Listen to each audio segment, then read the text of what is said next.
we're here to support the union of these two significant others. But I think to fully appreciate the significance of this day, we could use a little backstory. Now, I've known Carol for almost 40 years. We shared a house together while attending the University of Connecticut. But this story really began long before that, and so I invite Stuart Baker, Daniel's longtime friend, spiritual traveler, and Kath Whedon, who has known Carol since kindergarten, for some of the delicious details. And Carol and Daniel, you might want to sit down for this.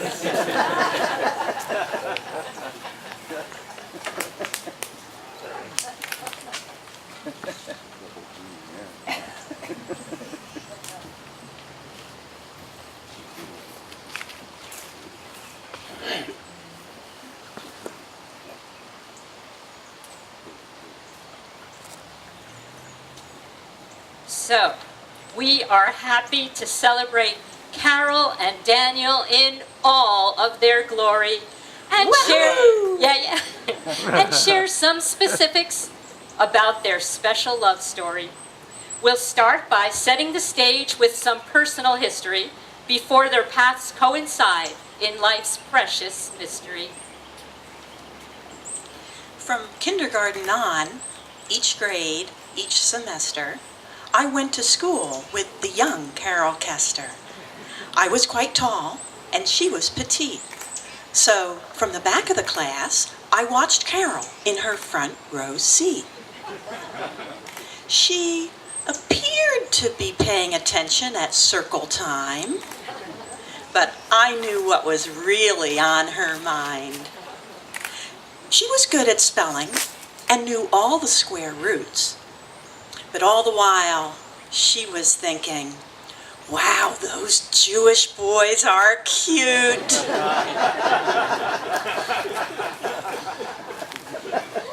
Daniel was a nice Jewish boy in a Quaker school.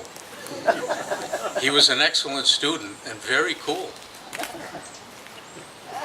He loved to listen to music and play the drums. He had a good voice, and on the guitar he could strum. He came with excellent academic breeding, which helped him excel in mathematics and reading.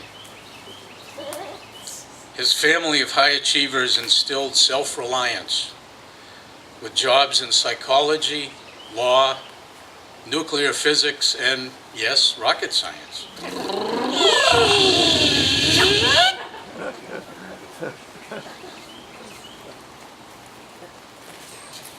Meanwhile, back at the Kesterhausen, Carol's many suitors were greeted by Carol's mom and dad and her two doting grandmutters.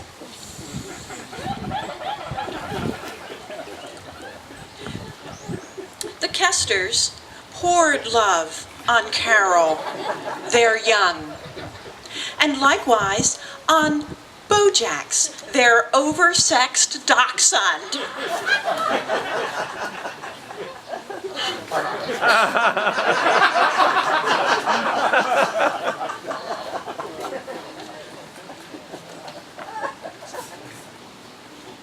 Carol had an adventurous spirit and wanted to roam. When it was time for college, Carol promptly left home. Bye.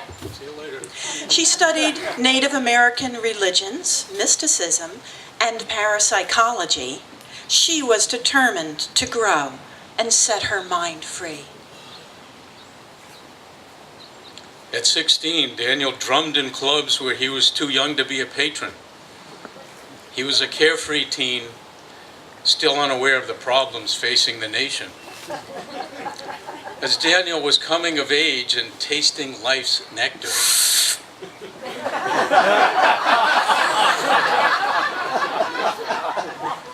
the war in Vietnam started, and Daniel became a conscientious objector. Like Carol, Daniel set out on a spiritual quest. He traveled overland to India and landed in Rishikesh. He had been through Turkey, Iran, and Afghanistan on his saga, till his inner guidance led him to his master, Meher Baba. He spent time doing medical research with hyperactive kids. Even without proper credentials, he was already a whiz.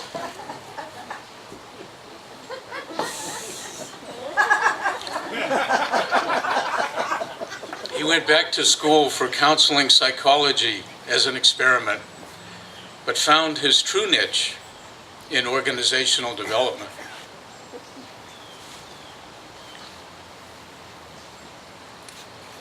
Daniel and Carol traveled similar paths, but will the two ever meet? Not yet. First comes the time for the raising of Saroja, Eon, and Therese. In Carol's search for love, there was still much to be learned. Will she persist and leave no stone unturned?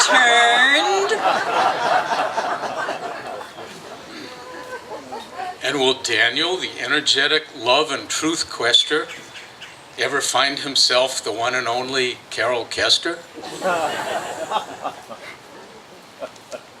Carol and Daniel finally do meet in Meher Baba's arms at the Southeast gathering where Baba works his charms.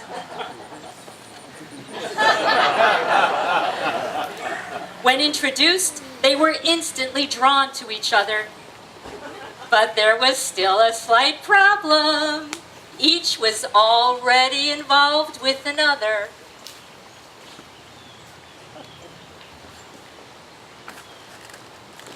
When each ended their respective romance, they envisioned each other during meditative trance. They thought to themselves, could we give this a chance? Carol's intuition guided her to make the first advance. Carol was lonely and discouraged, searching for her perfect mate. She'd considered Daniel, but he lived in a different state. 7 months had gone by and she was ready to date.